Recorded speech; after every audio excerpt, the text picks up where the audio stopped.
Hello. Hi. This is Melissa. And this is Kat. Hey there. Hello. So just on the top of the pod, we just wanted to say we've got some really big news. So exciting. Yeah, it's not really that big. We are moving our episodes to come out on Mondays instead of Sundays now. So Mel started a new job and it's just a little bit easier on us if we move it a day later. So our episodes are now going to be coming out on Mondays. This will be our last Sunday episode. And our Instagram polls are also now going to be coming out on Mondays as well. Woo, Mondays. Woo, woo. Very exciting. We just made your Mondays better. Yeah, we did. No more Sunday scaries because you know that on Monday, well, every other Monday, you will get a new episode of the Tragical podcast. Very exciting for you. In your feed.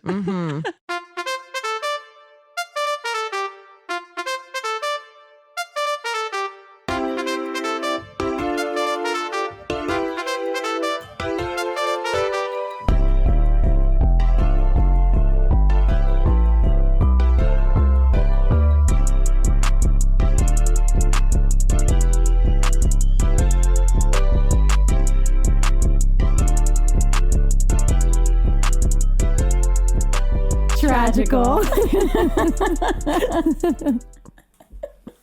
So this time, we're here to tell you why Disney Jungle Cruise is tragical. It's not the Jungle Cruise. Yeah, I think that's very strange. But can you just throw a the in there for me? Like, I'll take a the. I guess the ride is just called Jungle Cruise, right? Can I get a the, though?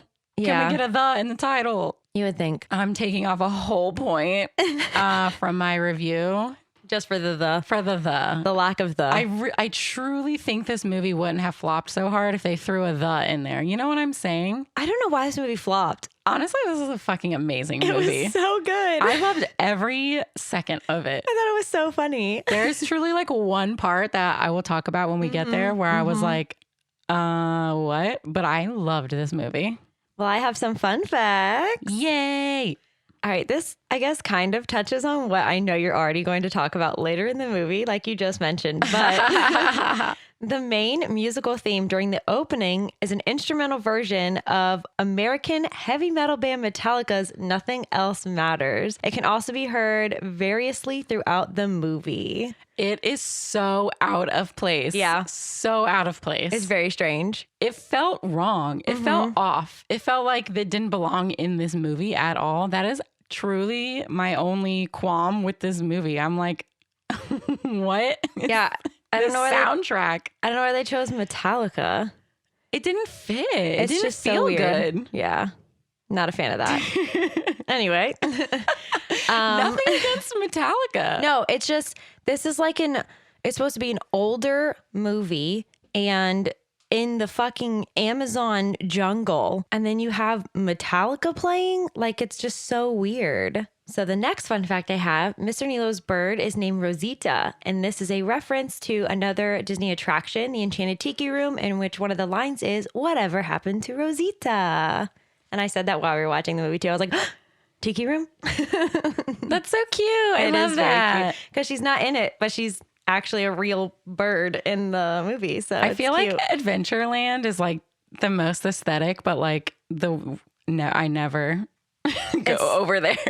Especially, at least here at Magic Kingdom, it's so crowded. Yeah. Always. The only time I venture into Adventureland is to get a Dole Whip or if I'm cutting through to get to Frontierland from Main Street. Bro, let me tell you a little something about me. I'm ready. I love citrus and coconut and like Dole Whip, really just like any combo. You could give me slaps. Because they have the pineapple, they have the coconut, they have the raspberry. Oh, the raspberry.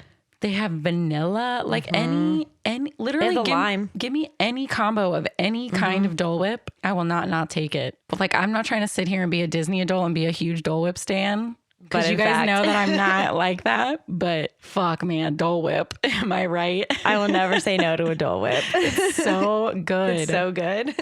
This one is very long-winded, and I was trying to reword this one, but there was no real way to like reword it to where it made sense. So bear with me on this one. So eagle-eyed viewers will note that the clothing Frank Wolf wears on his boat is extremely similar to what Charlie Allnut wears in The African Queen. Charlie Allnut was played by Humphrey Bogart. This is intentional as the Bogart film was a heavy influence on the Jungle Cruise ride at Disneyland. It was also one of Walt's favorite movies, and so it's iconic that The African Queen was not a Disney production, but independently made and originally released by United Artists. So they literally based, I never knew that the ride was based on the African Queen movie. A non-Disney film? Yes, it's like heavily based on that. At least the Disneyland version was. Ours is different than the Disneyland one, but the Disneyland ride is based heavily on that. And so they made The Rock's costume in the movie similar to what Humphrey Bogart wears in the African Queen movie. Wow. Isn't that crazy? That is cool. And then this also has to do with the African Queen movie, but Emily Blunt's character is named Lily Houghton. Her last name is based on Katharie Hepburn's full name. Katharie Hepburn? I said Catherine. No, you didn't. Oh my God. Who the fuck is Katharie Hepburn? Emily Blunt's character is named Lily Houghton. Her last name is based on Katharine Hepburn's full name, Katharie Houghton Hepburn. It's a heavily influence on the movie The African Queen. Wow. I never realized that the ride was like based so heavily on a completely different movie. Now I want to watch that movie. Let's do it. I bet it sucks ass. Right? Old movies? I'm sorry. They just suck. I like a lot of Katharine Hepburn's movies though. I've never seen one. You've never seen any of her movies? No, I couldn't name one. I just like old movies. When I used to live with mom and dad and I was home by myself all the time, I would just watch old movies. There's a lot of fast talking like this. Not always. A lot of this. And I'm not here for it. Also black and white. Goodbye. No, I'm kidding. That's fair. You guys know I like colors. I am an 8-year-old boy. Me needy lot of color. True. That's true. Me needy lot of primary color. Melissa watches baby sensory videos in her spare time. I really don't.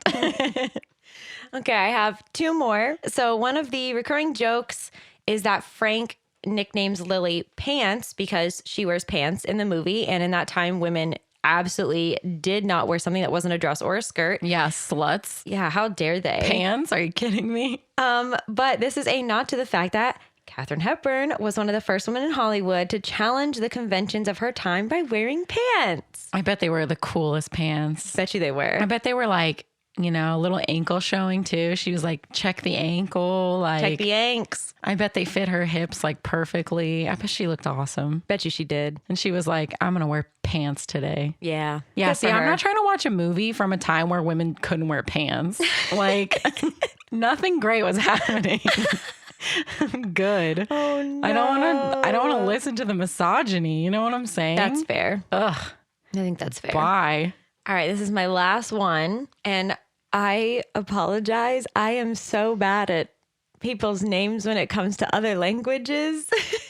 But Aguirre is based on a real person who has been portrayed in cinema before, notably in the film Aguirre, The Wrath of God by director Werner Herzog. The shooting was legendarily grueling, with Herzog even pulling a gun on the main star and one of the locals. So when the filmmakers for Jungle Cruise went for a German villain, they gave the prince a slow, almost pleasant pitch of Herzog's accent. So they were like, this movie is similar to this, and this man almost got killed. Let's base a character off of him. And that's all my fun facts. We get them from the Internet Movie Database. The Internet Movie Database. IMDb. Or Badass if you're nasty. I mean, truly IMDb. I will head to the studio and record that for you. Just a little jingle. Just a little jingle I wrote you. It's great. I think it's gorge. It's very good. So we get a little backstory at the beginning of Jungle Cruise. There is a great big tree and a single petal. It's kind of like a flower. It's like a flute flower. Mm-hmm. So it is one singular petal, but it's really a flower. Also, why is a tree growing petals, not leaves? No leaves, just all petals. Oh, I get what you're saying. Yeah, because it's magic. Yeah, you're right. Okay, you're right. So a single petal from this great tree could cure any curse. So Don Rope de Aguirre wanted the petal, or as it's sometimes called, the tear of the moon. There's like multiple names for this. Yeah, there's a lot of names for it. Is the tree the tear of the moon? I or think... is the petal the tear of the moon? Or is the whole area the tear of the moon? So I think the petals themselves are the tears, and then the tree is the tree of healing. Lit. Yeah, man. I was like, what is the difference? Really? Anyway, so the petal, Don Rope de Aguirre, who we're going to call Aguirre for the rest of the movie, he wants it, but him and his whole team, crew, I guess they're sailors. I called them minions the whole time. Minions? Yeah, like they're his little minions. He's not like an evil doctor. His lackeys. Okay. We're going to go lackeys. Okay. Aguirre and his crew, his lackeys, his minions, his squad, his team. His squad. They are going into the jungle to find the petal, and they're all getting dead by snakes or jaguars or like diseases or some shit. Just normal jungle shit. You know Just what I mean? normal jungle shit. But the jungle natives save Aguirre and his remaining men, but he still attacked them because he wants the arrowhead that will lead him to the tears of the moon. But they wouldn't hand it over, and Aguirre and his men still haunt the jungle or whatever. Or something like that. Something to that effect. That was my synopsis. It was really good. Thank you so much of the story of the tears of the moon. Thank you so much. It was very good. So we are learning this story from McGregor Houghton, who is giving a presentation on the tears. He's trying to get access to the Adventurers Club archives, which is a nod to the Adventurers Club that used to be at Downtown Disney, just an FYI. And they need access to the archives in order to view the arrowhead to get more clues to find where the Tears of the Moon are located. And the Adventurers Club give a resounding no, and they all laugh in his face. And then he has a card in his pocket that says, continue reading if they say no. And it's a very long-winded addition to his presentation, where then, in fact, his sister, Lily Houghton, sneaks out to steal the arrowhead. So now the men are arguing with McGregor because they think he's nuts. And while they banter, Dr. Lily Houghton, his sister, who has been listening to him give his speech, she leaves to go look for the arrowhead herself. While she's walking through the museum, she runs into a German man who thinks she's a secretary, and he sends her upstairs. Lily picks the lock to the artifact room, but a museum man catches her and she chloroforms him. She sure does. Lily. Okay, bad bitch. So Lily is sneaking around the artifacts room where a bunch of men are working, and she opens up a crate, and guess whose name is on the crate? Dr. Albert Falls. So Dr. Albert Falls and his crew on their excursion, they are the ones who found a bunch of artifacts, including the arrowhead. Dun, dun, dun. So she finds the dusty old box inside the crate that has the arrowhead in it, and she attempts to make her escape, but she overhears the German man who thought she was a secretary. He made a large contribution to the museum, and he wants to see the arrowhead. The curator and the German man catch her sneaking out, but she attacks him with a spear. Not like attacks them, but just like threatens them. She's not trying to like stab anybody. She'll chloroform you, but she's not going to stab you. I don't know. She knocked some swords almost on a guy at one point. So she's trying to run away by sliding on one of those awesome library moving ladder things. You know what I'm talking about. But when it stops abruptly, the German man knocks the ladder off the case and she falls out of a window. So now Lily is hanging from a ladder out a window of the museum. The German man tells her to throw him the box and he'll save her. And so Lily throws him the box, but he was straight up lying. And Lily has to land on a bus that her brother, who got kicked out of the museum, by the way, at this point, he stands in front of it in the street to catch her before she falls to her death. Good job, brother. Inside the museum, the German man is very excited that he now has the box, and he goes to open it. The arrowhead is not there, but is a fake toucan. The museum curator calls him out by his name, which is Prince, pronounced at this point, Joachim. The German man is very angry that now everyone in the museum knows his name, literally murders all of them, and then yells at the curator saying that his name is pronounced Joachim, and then murders him as well. I mean, I hear when people pronounce my name wrong, so I'm here with Joachim. Absolutely. But also, why can't people know who he is? I'm so curious. Yeah, because he's a prince. I guess. A murdering prince. Yeah, he straight up yeeted like 5 scientist men for no reason. It was actually really aggressive. Like, what the fuck? They're just trying to dust off some fossils. Leave him alone. So we cut to Lily and McGregor, who are arguing like a bro and sis at their house, or like maybe a hotel room. I'm not sure. It's unclear. But they are headed to the Amazon to find a skipper to take them to the tier of the moon. Woo. Now we cut to the Jungle Cruise. We are looking at L'Aquila, the cheapest boat cruise on the Amazon, which is ran by Frank, who is fixing the broken boiler and drinking on the job. I mean, you have to do what you have to do. You know what I mean? So I wish I could. Is that all I have to do to be able to drink on the job is get a boat in the Amazon and do tours? maybe. I'm going to do it. Maybe that's it. So on the Jungle Cruise, he is giving a tour of the Amazon and making very horrible, bad dad jokes, as one does when riding the Jungle Cruise at Disney. The people are not having it. They don't think he's funny at all. And while he is making these jokes, he has all of these little traps set up along the boat as well as along the side of the river that he sets up to make things a little bit more exciting. There's a fake hippo. He shows the backside of water, which is the 8th wonder of the world, and no one gets excited. How dare they? And he has a bunch of fake animals and all this stuff. And he also works with the local natives to spit darts at the boat and scare the patrons of the boat, which is pretty hilarious if you ask me. It's very theatrical, but still really no one is impressed. So I'm not sure why Frank is still doing it. So when the fake natives jump out to quote unquote attack, a man asks Frank to go faster and he says that he can't because it'll blow his engine. So it's a no for him. But then a rich man offers him money for a new engine if he'll just go faster. This is a scam that Frank has pulled many a time. Yeah, he knows what he's doing. So we cut back to the Houghtons. The Houghtons. So we cut back to the Houghtons. I'm such a Floridian. The Houghtons. We cut back to the Houghtons, arriving in Brazil by train.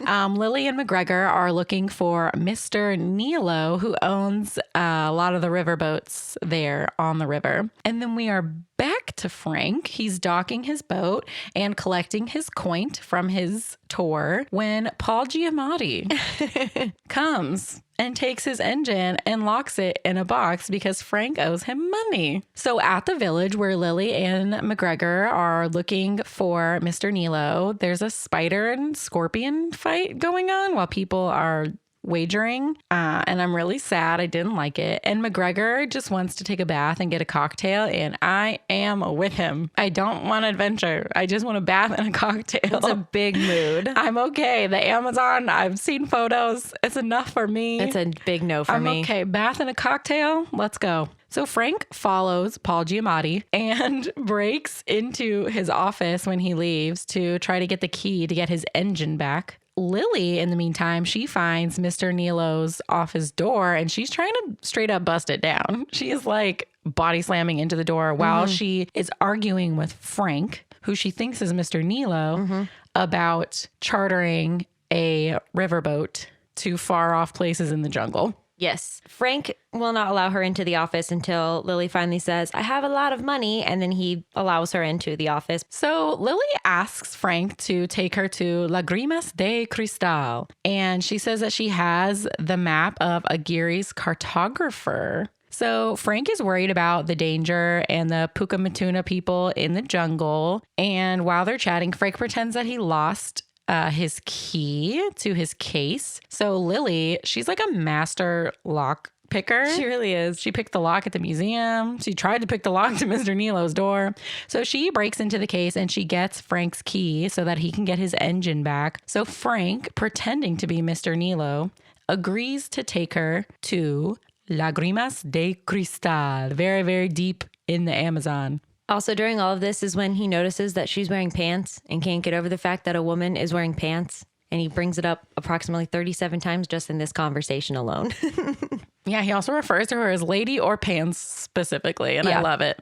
So in the lounge area, Frank and Lily sit for a steak dinner when McGregor comes over to Frank and Lily and introduces Mr. Nilo, who is clearly not Frank and is also Paul Giamatti. That's right, ladies and gentlemen. Woo! Paul Giamatti is Mr. Nilo. I just love him so much. He's great. I love him. So Lily is pissed at Frank, and then a jaguar jumps into the lounge and is trying to attack McGregor, her sweet, innocent baby brother. Oh my goodness. So Frank protects McGregor and fights off the jaguar. Oh my God, he's so brave. Incredible. He throws a steak out of the window and the jaguar jumps out the window after the steak. And at this point, Lily is like, oh my gosh, he is incredible, and asks Frank, who she now knows is Frank, to take them on his boat for $12,000 as opposed to the $50,000 that was offered by Mr. Nilo. So Frank is on L'Aquila and he is fixing his engine up that he stole back from Mr. Nilo, and he's in the bottom part of the boat and he is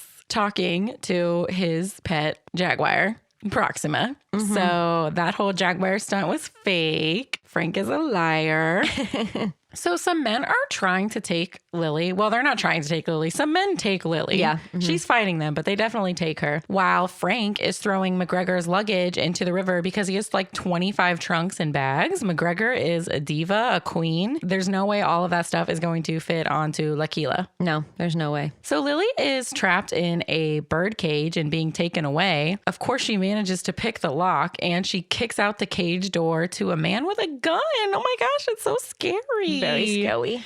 And then Frank comes to help because he notices Lily is missing. Frank and Lily are fighting off the men. Lily is releasing all of the animals in the village as they run back to the boat because she is a PETA representative. Animal rights. A representative of PETA out here. No, I'm with her. She's releasing like monkeys and spiders and the toucans and birds. And she's so sweet. Frank jumps in the water to swim to L'Aquila, but Lily takes a laundry line down, but she misses the boat entirely and she hits a dock and Frank and McGregor swing by and pick her up. And she lets Frank know that she doesn't know how to swim. Not only that, but she's also petrified of being in the water. It's a really good thing she's going to be on a very long trip along the Amazon. Very smart. So while this is all happening, the lackeys of the prince go and inform the prince that they did in fact not manage to snatch Lily. The prince decides that he is going to take care of Lily himself. Mind you, they're on a submarine. I don't know how or why they have a submarine in the Amazon. Very interesting. How'd they get it there? I don't know. That's my question. How deep is the Amazon? I don't think it's deep enough for a submarine, but okay. So the sub finds the boat that the three are on and he starts shooting at them and then he's gonna torpedo them. Why are we torpedoing in the Amazon? That seems like a bit excessive. So they managed to get away from the torpedo by jumping the boat over a building so that way the torpedo stays under the water and blows up, not on the boat. So the sub propeller gets caught up in a boat anchor and it rams into the dockside village, which is already half on fire from the torpedo. So not a great day for that little village in the Amazon. It's pretty sad, actually. Frank and McGregor and Lily and Proxima down below that McGregor and Lily are not aware of. They are sailing down the Amazon River and there's pink river dolphins swimming up to the boat. And McGregor is laughing at Frank's dad jokes and everything is looking up. Amazing. Later on, Lily has a moving picture camera and is filming everything around her. And Frank has never seen a moving picture camera or a movie before. And so Lily is like explaining it to him and showing him how it works. And then he gets a cute little video of Lily while she's talking and making faces. And it's just a cute little moment that they have. So they come to a fork in the river and Frank doesn't want to go to the right, but Lily insists based on the map that they do. So that night when they dock, Frank gets them piranha for dinner. So they eat piranha and Frank drinks heavily. It's a no for me. A gorgeous evening on the L'Aquila. Yeah, Lily even says it has a strange taste to it. And Frank says, well, that would be the blood. Technically all meat has blood, but anyway, we're going to move on. So McGregor retires below deck and he puts on his face cream. He's doing his skincare routine. We love McGregor. Lily draws monkeys on the deck and Frank plays his guitar. Not well. I think he sounded lovely.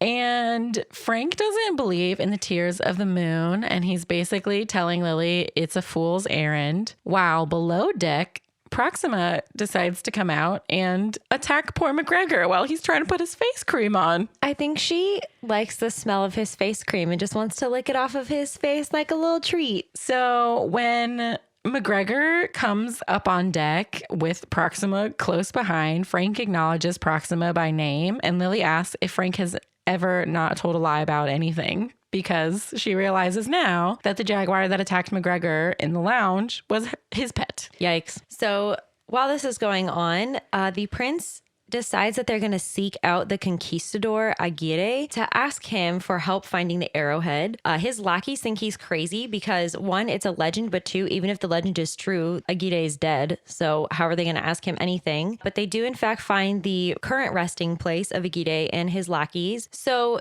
Aguirre and his lackeys are wrapped up in vines that are down in the bottom of a cave, and they're all stuck in there and they've been turned to stone. And the prince drops a drop of river water on Aguirre's knee. Aguirre slightly wakes up, but it's not a person, it is snakes. The prince says that he will give the conquistador more water if he can help the prince and his lackeys find the arrowhead. And the snakes nod their head and agree. The prince blows up the river and then it creates a waterfall down into the cave that they're in, and it wakes the conquistador and all of his lackeys back up. So we cut back to L'Aquila after the Germans go spelunking for Aguirre and his men. Not spelunking. And we are at what is known as the butter churn, which is basically just river rapids. So they are about to go over the river rapids and the boat's engine is putting in work and they make it back to the river. Lily and McGregor both throw up, aka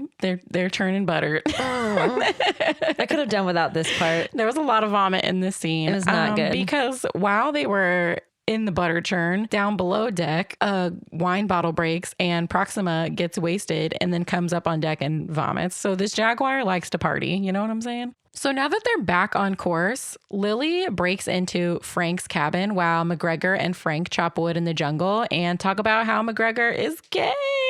We stan.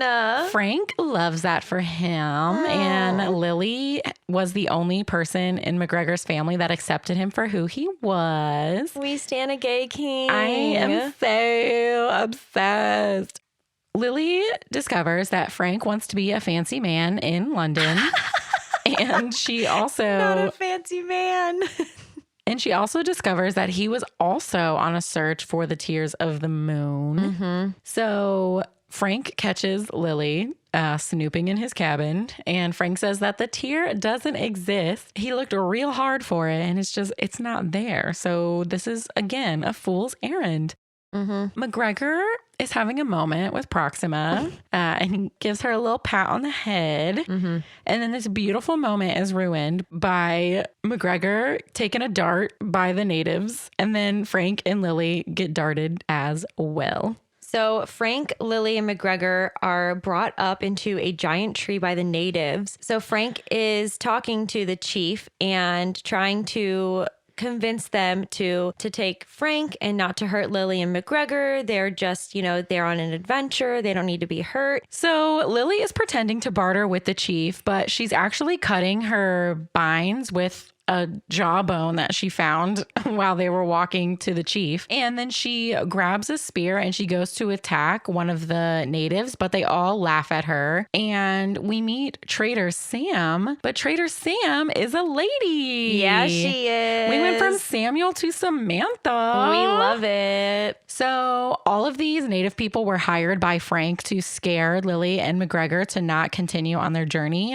But the Hootens should not be messed with. Yeah, they're pretty stubborn. So Sam translates the arrowhead for Lily for one of McGregor's top hats. So now Trader Sam has her iconic top hat. I'm so obsessed with the fact that Trader Sam is a woman. It's so cool. It's so good. It was a great little twist, like for no reason, but I loved it. It was awesome. So basically the arrowhead says, I'm going to summarize. Okay, so to prove yourself worthy to the tier, you have to find where water meets stone, and you have to mend a broken heart for the tree to bloom. And the great tree must be under a rare crying moon, which is in 2 days. Perfect timing. Of course it is. The tree hides where the moon bleeds in the west, where the fang bites its own tail.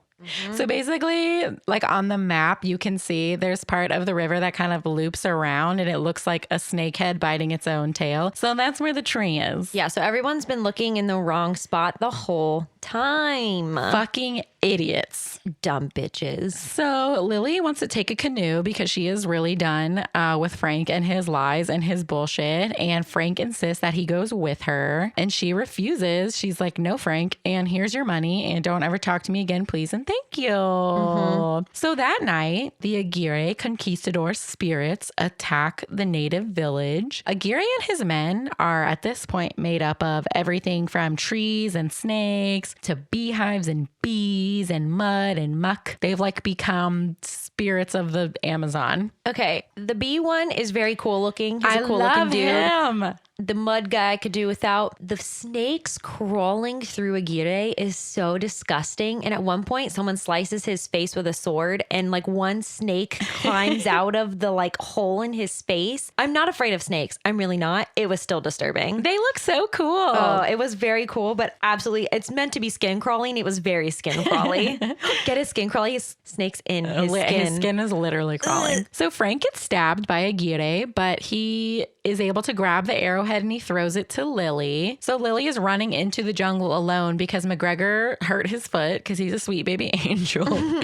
So Lily gets far enough away from the river that Aguirre and his men can't chase her anymore because they have to be close to the water. And a little bit later on, Frank is alive. Lily finds him on the riverbed, but he has a sword fully through his chest and sticking out of his back. So Frank is actually Francisco, and Francisco is also undead because he was part of Aguirre's squad. Yeah, he's 400 years old, approximately. Team, crew, 395, I think it was. Yeah. So Lily puts her foot on Frank's chest and yanks the sword out of him. McGregor stays with Trader Sam because his ankle is busted. And Aguirre and his men, they send some of their little bee friends to go tell the prince that they need help. So the bees from one of Aguirre's men, who is like all honeycombed up and shit, they fly to the prince's submarine and they show the prince on the map where the tree is. And then we get a little backstory from Frank at this time, because obviously he now has to explain to Lily what the fuck is going on. And this is the scene where we get the weird heavy metal music that really truly, like, I literally was laughing out loud and Kat was like, what? And I was like, this music does not fit this part of the movie. It doesn't like fit the vibe of the movie. Yeah, it was very, very strange that was what they picked for it. It was actually comical to me. I was like, what the fuck? Who picked this fucking music? Like, it did not make any sense. Not at all. So basically, Frank and Aguirre were raised as brothers. So Aguirre's father took Frank in, and Frank becomes a cartographer, and he is the cartographer for Aguirre.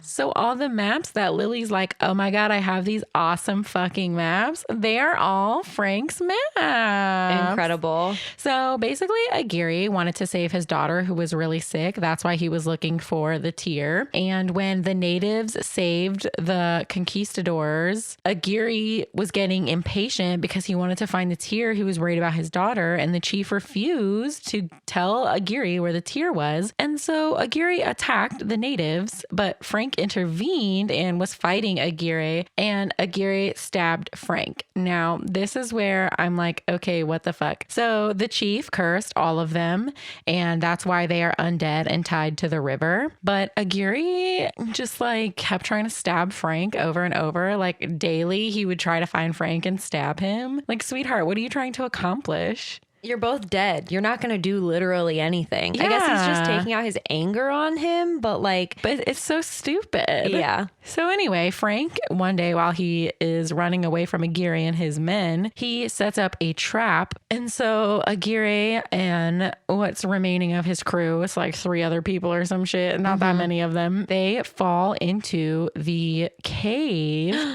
And they can't get out, and they're too far from the river, and that's how they get turned to stone. And they start to become more and more part of the jungle. So after that, Frank was essentially bored because he was no longer, fighting for his undead life every day. You know what I thought of? You know the Twilight Zone where he is the last person left in the world? Yes. And he just loves to read, and he goes to the library, but then he breaks his glasses. Frank is basically like in the Amazon by himself, like literally just chilling on the Amazon River in like 1408 or some shit. Yeah, that's literally it. Yeah. So Frank decides to build himself a little town. For who? Fuck it. Don't know, but he literally builds an entire town. Eventually people do move there. And then he decides to build himself a little boat since he can't leave the Amazon anyway due to the curse. He's just going to float up and down the Amazon. So he builds his boat and names it after the goddess of the moon and decides to continue his search for the tears. Eventually gives up on that because he cannot in any way find it. And then he starts giving tours to tourists. And that's how he becomes a skipper. So we cut to Sam and McGregor, who are rowing a canoe, and the prince and his submarine, they pick up the canoe. This is my favorite part. Sam, she jumps right out the boat and swims away. She's like, no, I'm not getting kidnapped by a prince. Fuck McGregor. Goodbye. Well, to be fair, the prince does convince McGregor to come onto the sub by offering him tea. And a good Englishman can't say no to tea. Okay, McGregor also has a broken ankle. What choice does he have? But tea. A broken ankle. Gun to the head. He didn't have a gun to the head. He was offered tea. The prince says that he is going to kill the entire tribe of like 4,000 natives if McGregor doesn't tell him where they are going. So the prince knows where the tree is, the tears of the moon is.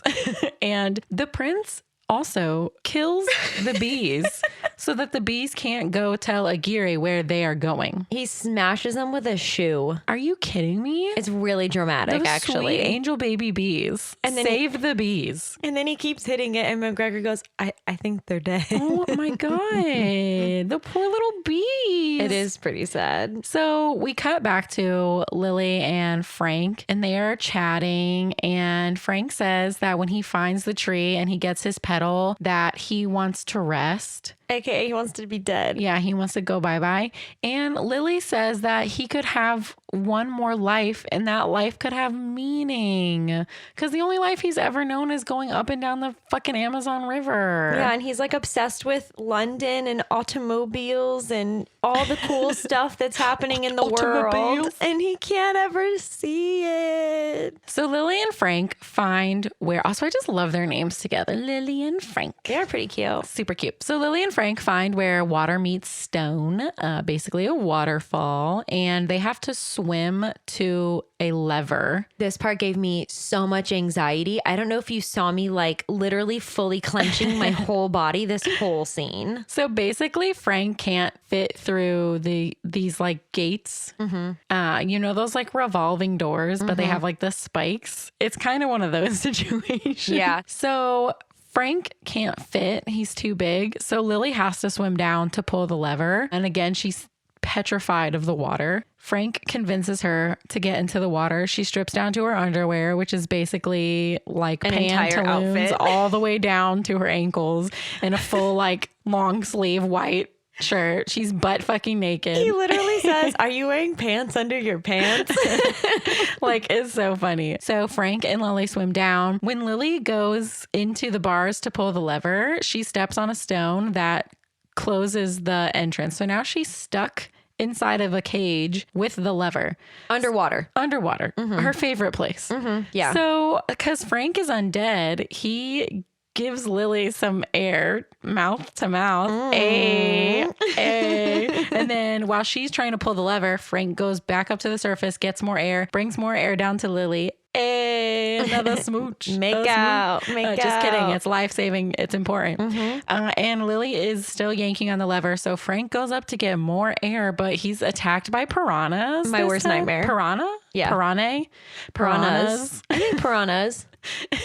I'm pretty sure there's an S. Okay, great. So he gets attacked by the piranhas. Lily manages to pull the lever, but she also passes out because she ran out of air. But the water starts to lower because she pulled the lever, and she is able to breathe again because the water goes down around her. And this is when water turns to stone, because underneath the water, there's a whole entire fucking city. A whole ass city. We got Atlantis up in here. Wild. Frank comes back to Lily and she's pissed. And he's like, I was getting eaten by piranhas, ma'am. And she is like, there are no excuses to be had. I am afraid of the water. Yeah. And then she's saying that if Frank chooses life, that she'll show him London and be his Skippy. And then he said, no, I've already made my choice. I want to die. Yeah. And Lily gets mad at him. She's like, you deserve one more life. Just saying, I'm going to drop it for now, but you deserve one more life. But I'm a woman and I'm going to bring it back up. Don't you worry. She says he deserves a real life, not tied to the river. Sad.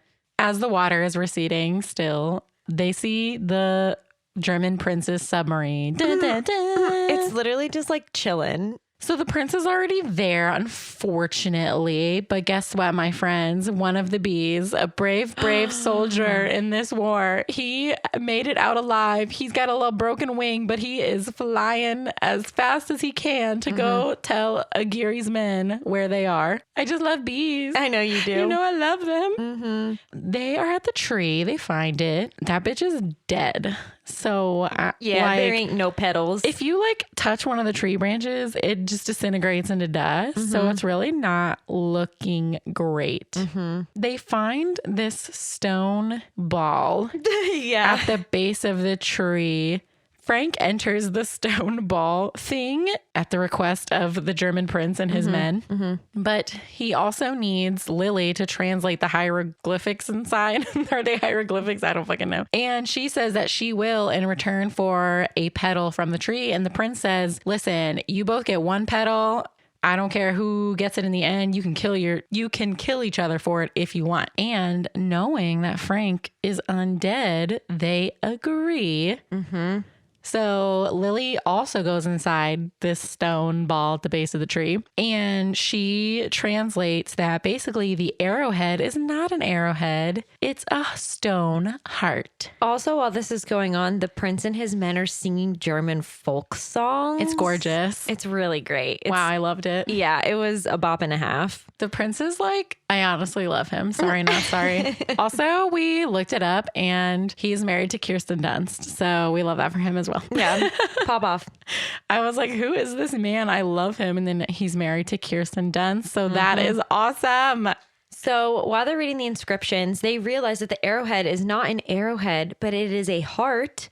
And it has to be broken open, aka a broken heart, for them to find the missing piece.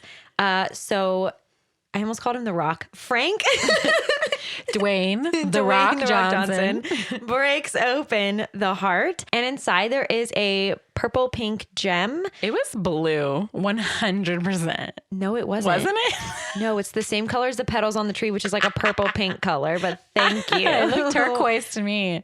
Am I colorblind? Bro, what color is the tree to you? Pink. Okay, it was the exact same color as the petals on the tree. Okay, I'm worried about you now. Anyway, so there's a purple pink, or as Melissa likes to call it, turquoise gem inside. It's an uncut gem. It is Uncle Jam.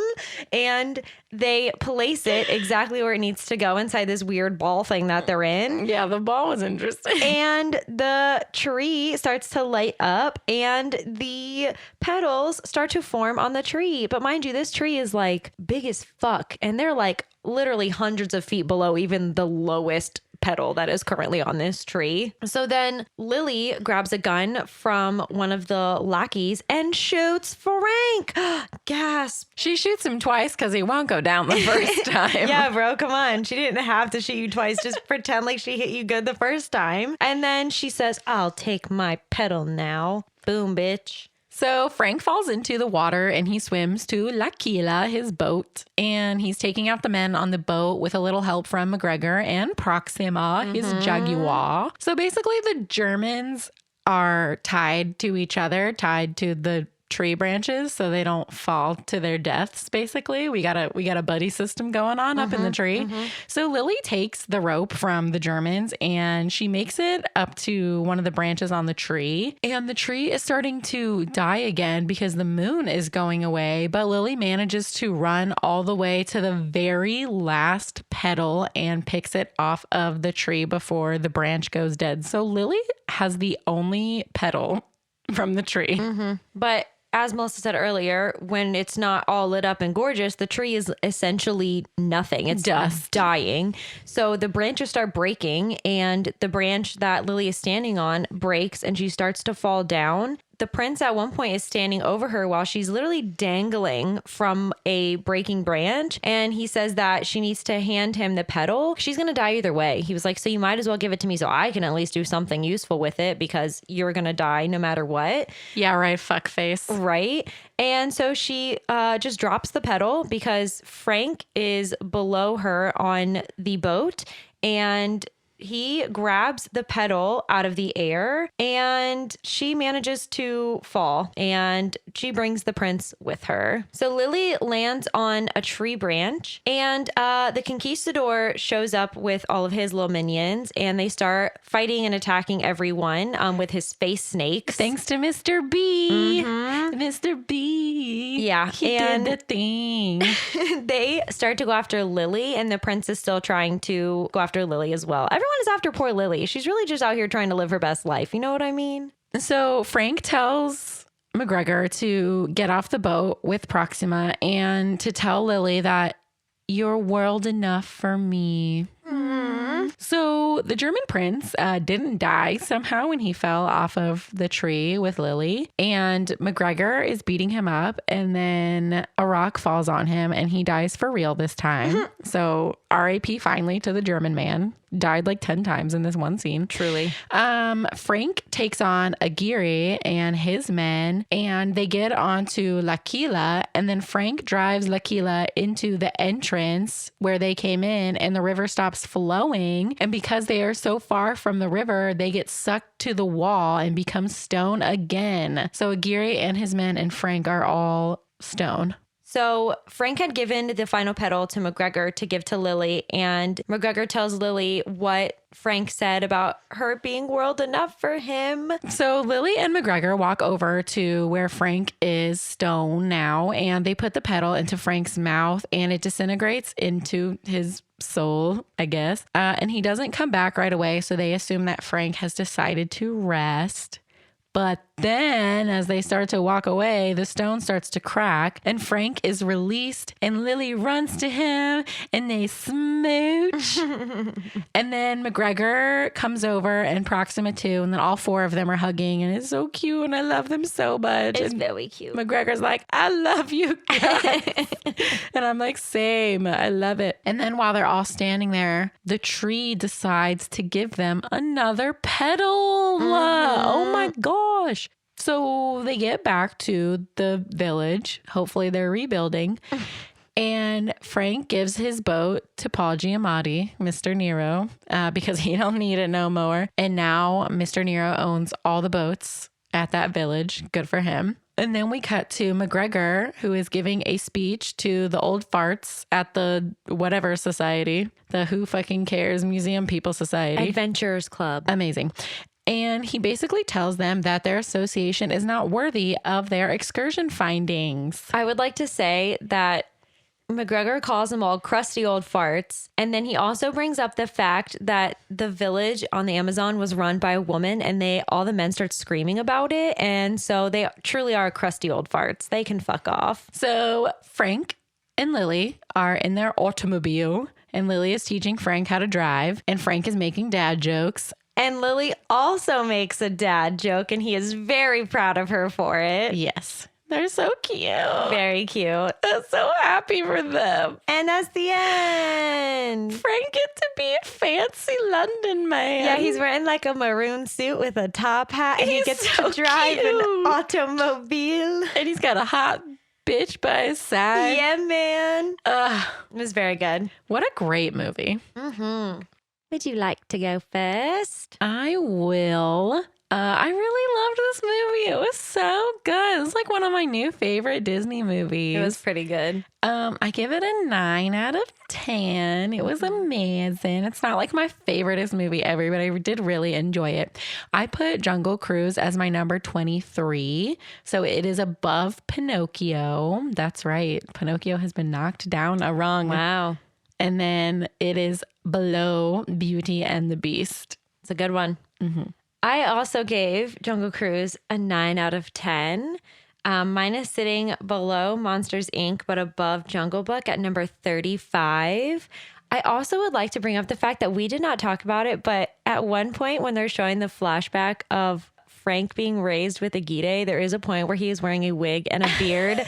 And I want The Rock having hair and facial hair. He looks like William Shakespeare. Framed. It's really good. It's like if Willie Shakespeare and The Rock morphed together. It was incredible. It's the funniest shit. Yeah, like the very like Spanish, like old outfit with like the poofy sleeves and the high neck. It's so good. It was, honestly, that alone was a 10 out of 10. But That was pretty amazing. The heavy metal music has to go, though. yeah, that made up for the heavy metal music.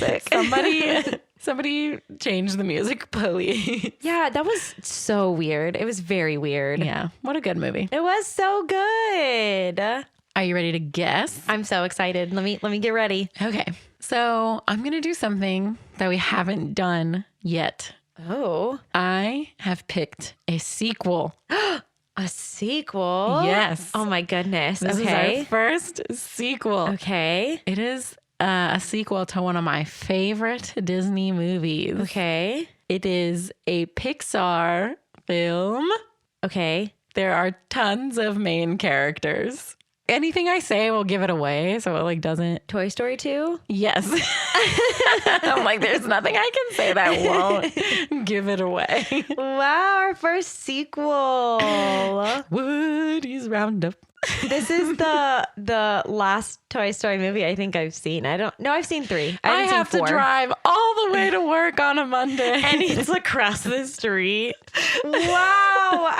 I actually really do enjoy this movie. Oh my God. Yes. I'm so excited. I know, me too. This one is one that is just as good as the original. Yeah. It's so good. I finally got around to watching Toy Story 4. Still haven't seen it. You don't need to. I just like Bo Peep. I know. She's my favorite. And she's a bad bitch in that, right? From everything that I've seen. Okay. Well, maybe not. Well, Toy Story 2. Anyway, thanks for listening. We love you. All of our social medias are linked below in the show notes. Literally, if you have never, you know what, even if you think you have, go ahead and give us 5 stars on Spotify or on Apple Podcasts. Or both. Also, if you listen on Spotify, leave us 5 stars. But if you have an iPhone, go to Apple Podcasts. It's the little purple icon. You have it. It's in your phone. I don't think you're able to delete it. So I think you have to have it on your phone. Have it. Go to Apple Podcasts and give us 5 stars. And please, please, please leave us a review. Please. You can literally just type, wow, love this pod. It doesn't have to be heartfelt. Just 5 stars in a review. That helps people find us on Apple Podcasts. And that would really help us us out. And don't forget, new episodes are now going to be coming out on Mondays. Yeah. So in 2 Sundays, please don't freak out. Like, you're going to be okay. It's going to be fine. We're still here. We're just going to be Mondays now. Yes. We're just here to make your Mondays better. Yeah, absolutely. Okay, bye. Bye. Bye, bye, bye, bye, bye. Bye. Bye. These opinions are our own and are in no way associated with the film or the film's production company. The cover art for Tragical was created by Johnny the Alchemist. The theme song for Tragical was produced by Jahreezy, Contact info for both artists can be found on their Instagrams. which are linked in the show notes. Thanks for listening. To Tragical. Now the men are arguing Doing really good with Katharie Hepburn. Arguing Katharie Hepburn. I'm arguing Katharie Hepburn. Yeah. Tragical.